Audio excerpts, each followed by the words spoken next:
For more on that, we now cross live to SABC contributing editor Vuyo Mvoko in Maseru, Lesotho. Good evening, Vuyo, and thank you so much for joining us. Good evening, Vuyo, and thank you so much. Now, Vuyo, can you tell us exactly what transpired today in Lesotho?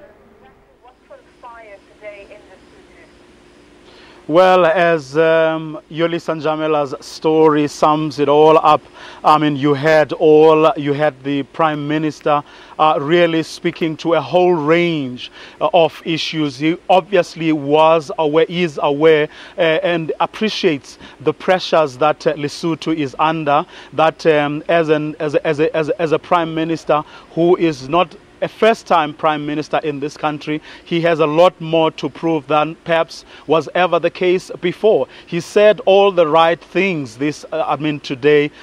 He did talk about the economy. He did talk about the sort of challenges facing young people in this country, like AIDS and unemployment. He did speak about health in general. He did speak about prioritizing education. He did speak about turning the economy around and South Africa's particular role in that. So he touched on all the important questions and perhaps importantly also touched on the security situation in this country, which has been a bit of a problem. Although, I mean, after elections, people started speaking in tongues, so to speak, others saying, no, there was never a security issue, others saying there was, but it was only confined in certain areas and so on. But he did seem to have a full appreciation of all the problems, even though some of those problems may perhaps not exist in reality, but may have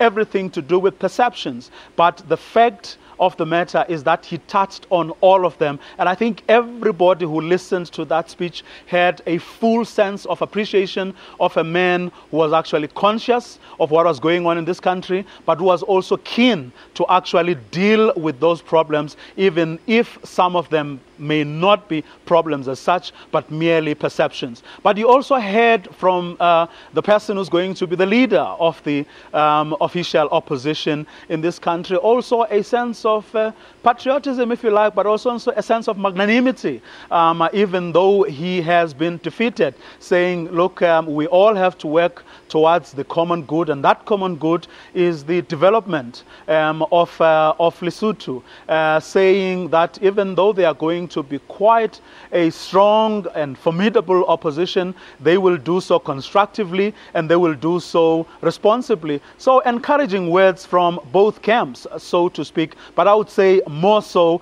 from the Prime Minister of Lesotho, whether in fact he will deliver on the promises he made today, and whether in fact he has as full an appreciation of the problems of this country as he professed to have, that remains to be seen. Lulu? Now, Vuyo, thank you so much for joining us. That was a detailed update of exactly what transpired in Lesotho today and the promises made by the new Prime Minister, Phakalitha Mosisili. That was SABC contributing editor Vuyo Mvoko joining us live from Maseru in Lesotho.